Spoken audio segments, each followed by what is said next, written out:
Hello and welcome to EduTalk. EduTalk is made possible by the Ministry of Education and the Teacher Education Journal.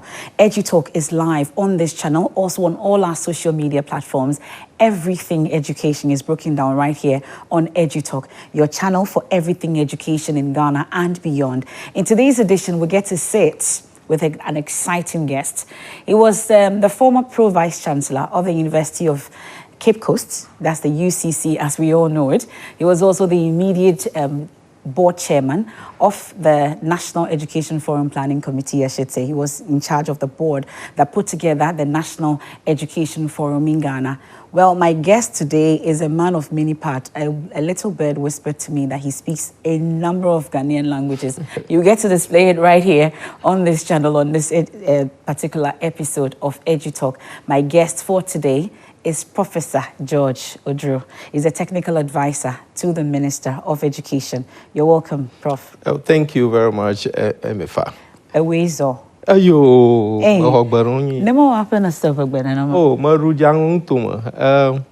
Fufunya buvite onya fita awo dolang tuma hu. Alaba machi le aplao denu plemonon.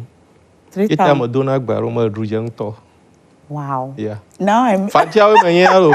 Fantiao Mayamoto Aguna Safo.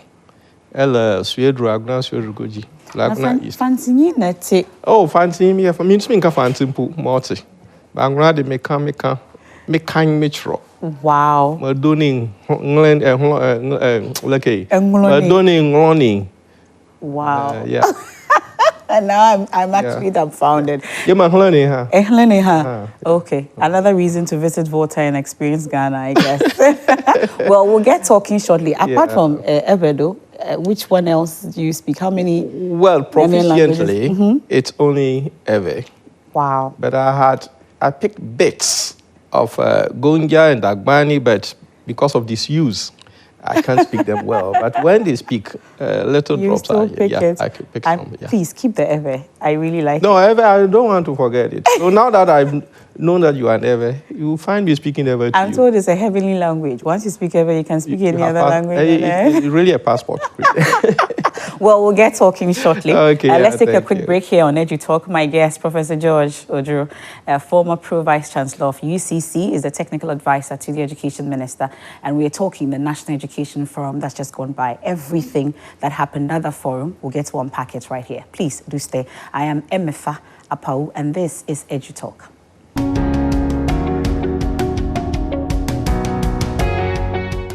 You're welcome back. This is EduTalk, and Professor George Oduro is my guest. You've already heard the heavenly language being spoken right here on EduTalk. Well, thank you so much for attending upon our invitation. We are so happy to have you on the show today. And thank you also for this program, for hosting me. Yes, yes. On EduTalk, we make it easy to understand everything education. So today we're focusing on the National Education Forum, and we know that you led the planning committee for that education forum.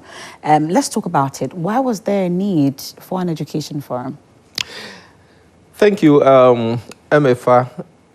On behalf of my minister, Honorable Haruna Idrisu, I want to say a very big thank you for this program opportunity. Why the need for National Education Forum? You know, during the elections, the Education Committee of the NDC, which I had the opportunity of chairing, interacted with a number of stakeholders. And so many issues came up, which we really packaged and which the nation bought into. Okay. But campaign periods are influenced by emotions. Certain things could be said, which in reality may not be what people want. Okay. And so His Excellency President John Dramani Mahama, drawing a line between party promises and national agenda, saw the need for an engagement with stakeholders post-elections. This is what you told us when we interacted with you. By God's grace, we have won the elections. Now, where do we go? Do you still stand by what you told us? Is there anything we have to do different to ensure that as a nation, we own what the NDC promised to do, which is very, very necessary. In fact, at the initial stages of the Education Forum, I heard some renowned people questioning the essence of it, some describing it as waste of money and a whole lot of things. But a simple reason and the need is that political promises on political platforms do not necessarily address social issues. Political promises do not necessarily call for national ownership of agenda.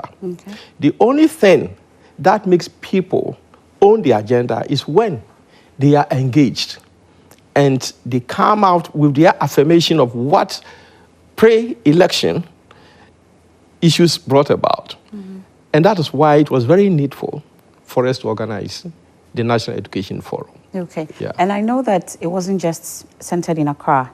It was wide-ranging. Let's talk about the kinds of people you engaged, or the, should I say, the civil society organizations, the individuals, the scope of the kinds of people you engage, and then, of course, the time frame as well. Yeah. We had to work within a very short time. The forum was launched on the 17th February, and we had to work within 1 month, 4 weeks. Okay. And so it was very, very difficult for us to actually exact the plan, because we thought that for a national ownership of an initiative, then we should be able to engage almost everybody, from constituency to, but it was not possible. But you know what we did? We thought that if we were to just conduct a national engagement, it will be very few people who will be coming. And so we strategically decided to zone the country into 4. So we had the northern zone, the middle zone where we have Tamale at the center. We had the the middle zone where we had Kumasi at the center. We had the southern zone where we had Accra. Then we had Ho also as a center. So the national engagement started at Ho. Ho, where we had people from the clergy were there. We have students were there, civil society were there. We had chiefs.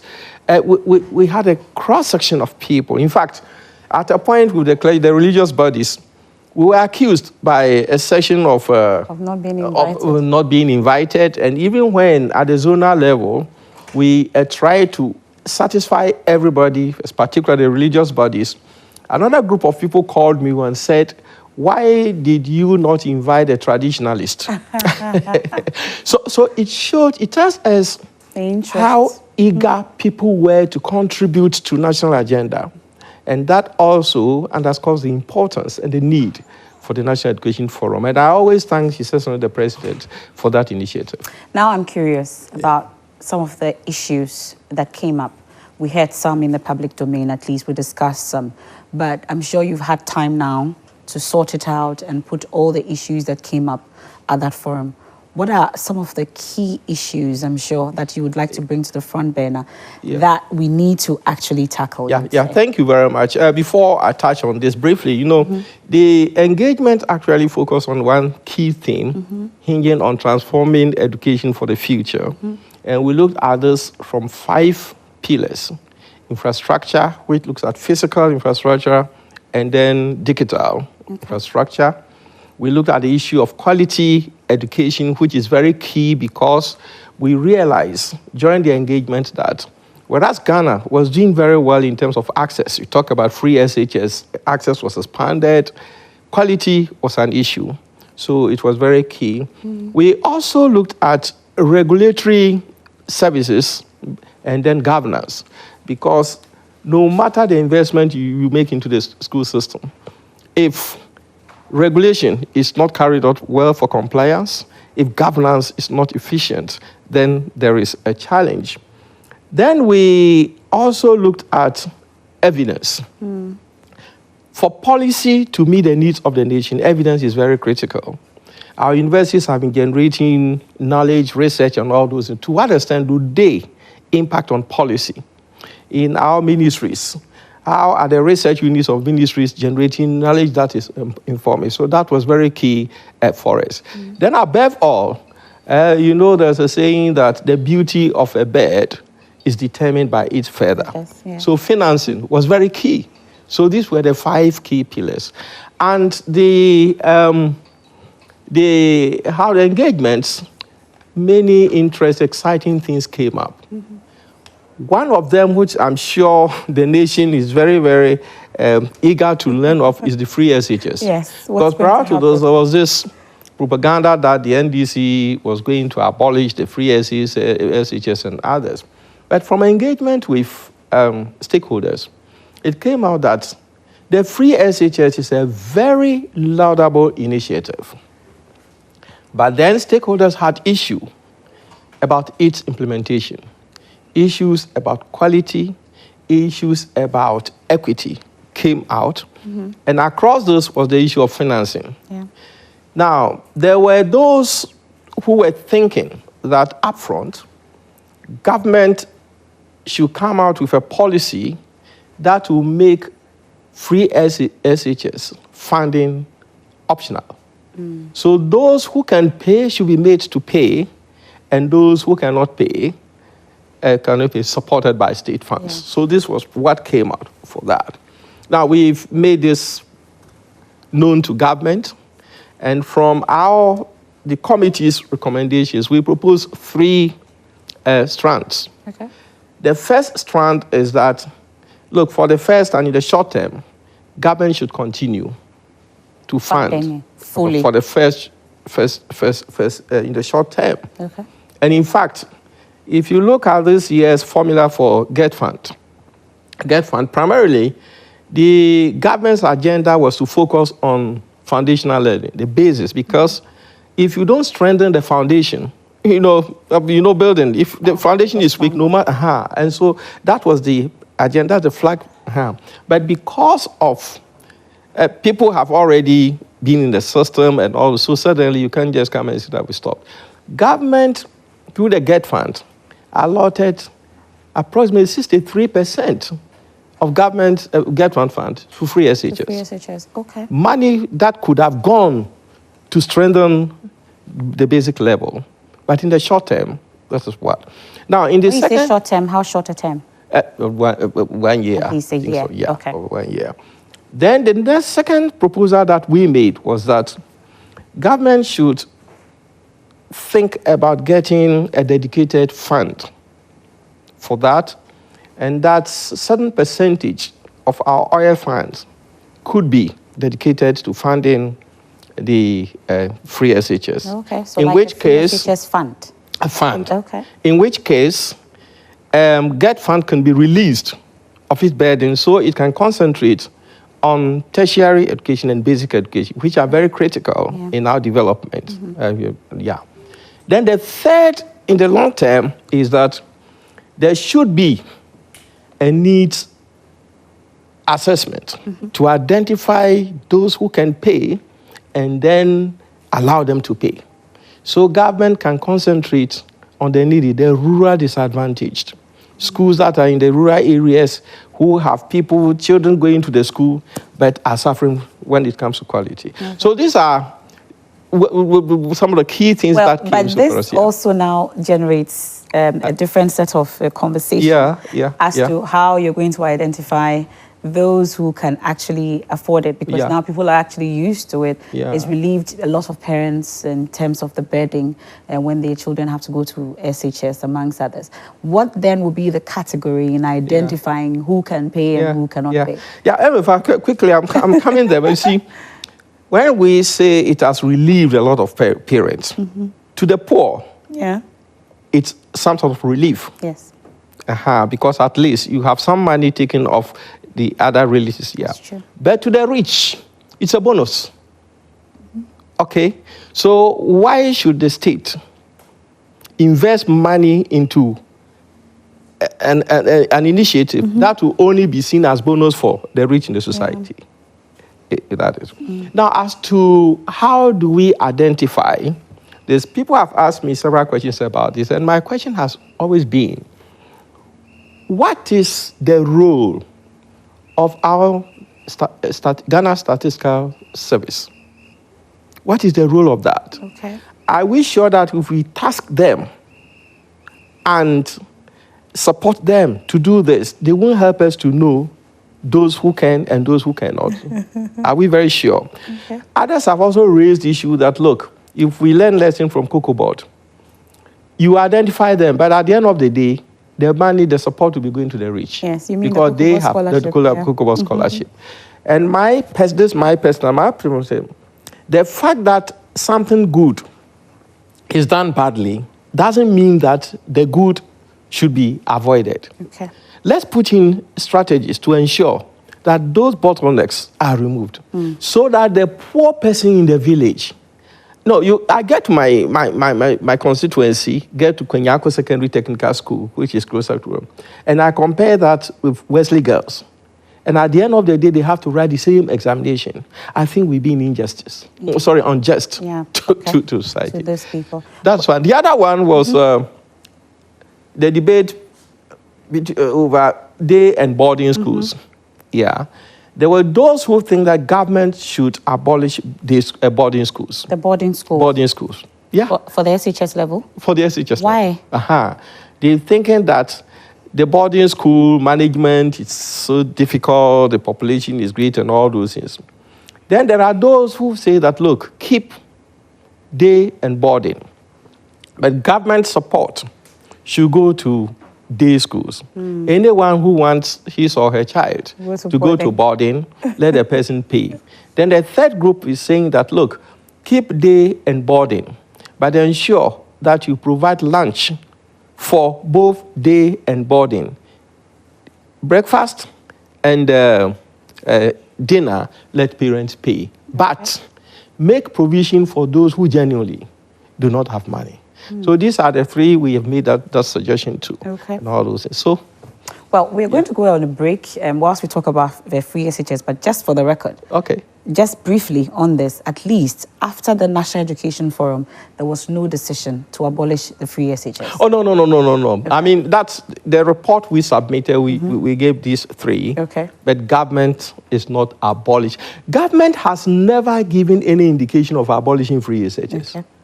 That's very clear. Even free SHS in 2017, I was very outspoken against it. I was not against free SHS. I was against the rash implementation of free SHS. Okay. And you remember the then Minister of Finance, Uforiata himself, came out to say that it shouldn't be for. Spaces. And after he had said that, he was silenced. And so quickly he turned, We'll take a quick break on that note, Prof. We're right back on EduTalk. Please do stay. Thank you.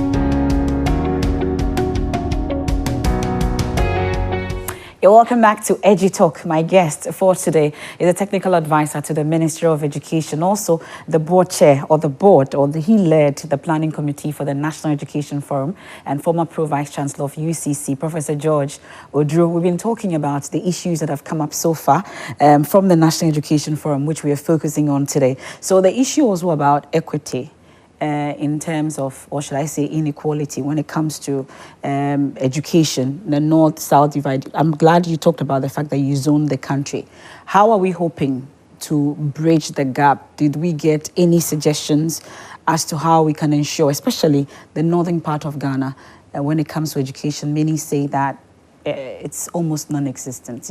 What exactly are we doing to ensure that we bridge that gap? Yeah, thank you very much. Before then, my name, I prefer George K.T. Oduro. K.T. Oduro. We are two Professor George Oduros in the country. So the K.T. differentiate. What's the K.T., please? Kweku Toku. Oh, Kweku. George Kweku Toku Oduro. So, wow, that's good. Yeah. How are we ensuring? One way of ensuring equity is prioritizing the disadvantaged context. Those in the rural area, those in the peri-urban. Because even in Accra, there are some schools that are deprived in terms of facility. So doing this, the needs assessment is one key measure that is being employed. And in fact, the Minister of Education is very committed to that. He started negotiation on that. The other issue is the employment of EdTech technology, which the Ministry of Education and the Ghana Education Service are very committed to now, so that wherever you are, and you will ask, what about electricity? Now there are some apps that are coming up that do not necessarily have to use electricity. So these are engagements that are currently going on with experts in EdTech to design. In fact, St. Laws is very key in facilitating these things. So these are some of the things that we're doing. And then in terms of even scholarships, there are moves to ensure that scholarships go to people who really need that. That's very key. But let me use this forum to appeal to us as a nation. I find it very difficult to understand why an individual who knows very well that he or she doesn't need it would want to influence the process to get it for him or herself. I think as a nation, we need a mindset revolution so we can place the nation first and then also embrace the issue of catering for the needy. Fundamentally, that is a key value in our tradition. Exactly. That's why we had the Endobwa system. We make sure that those who cannot can be supported by the community. And scholarship initiatives are for that purpose. Government alone cannot do it.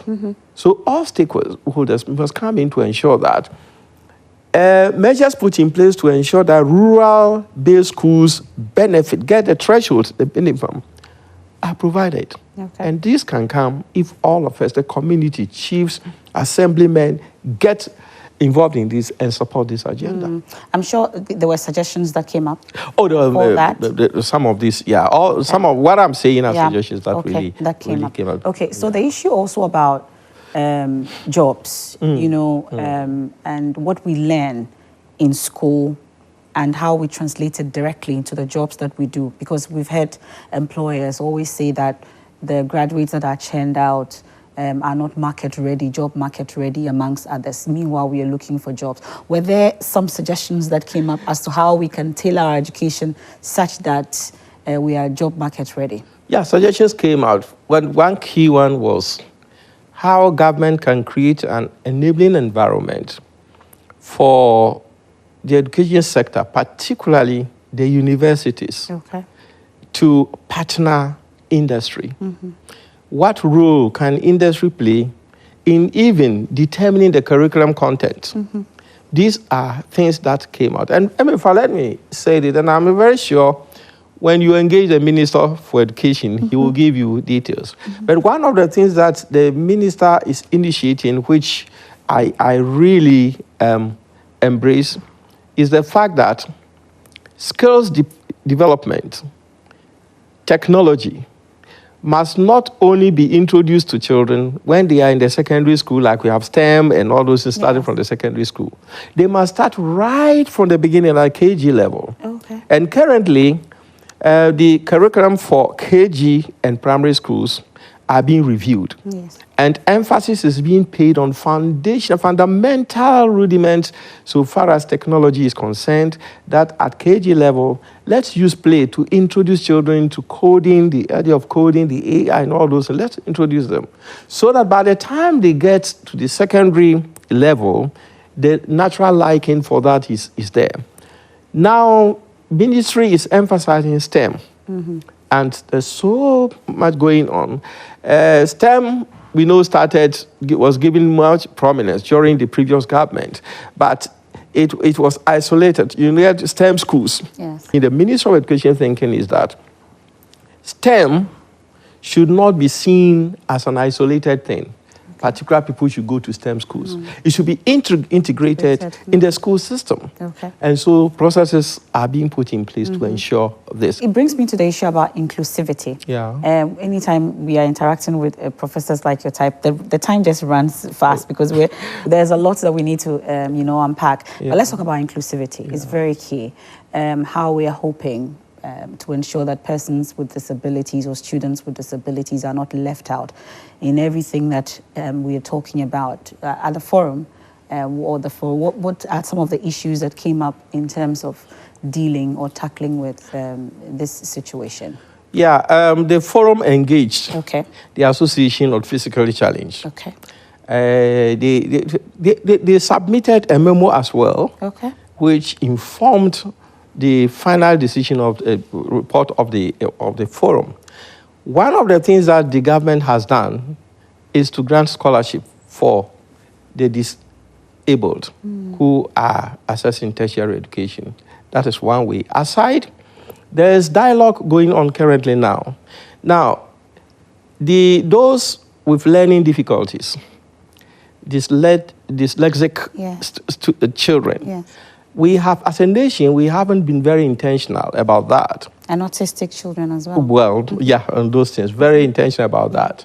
And the ministry is actually giving intentionality to that, and all those things.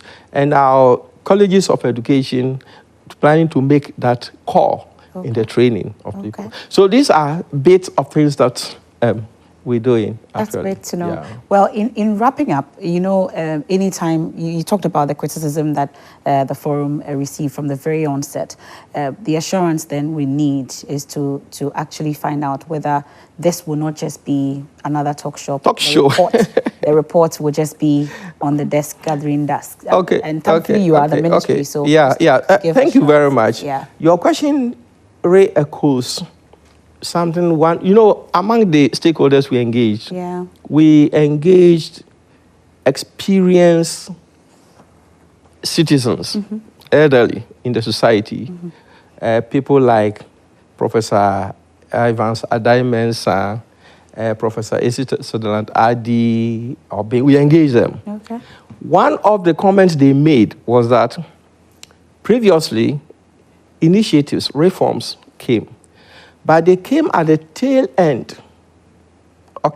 So reforms are introduced, it is not implemented, not evaluated, and then the government changes. And so it got, but in this particular case, it came at the commencement. Government took over the leadership mantle in January, and February, this thing came out. So we have a longer time. And the media, you have a longer time to push prompting, ask, hey, what are you doing about that? So the question as to whether it will become talk show for this one doesn't come up. And let me also say that the ministry has even started implementing some of these things. The infrastructure thing vis-a-vis money. I'm sure you are aware, that Singapore, when His Excellency went and the Minister of Education went, so much have known in terms of support for infrastructure development has been brought. So there are intentionality in making sure that what the National Education Forum came out with, we start implementing them.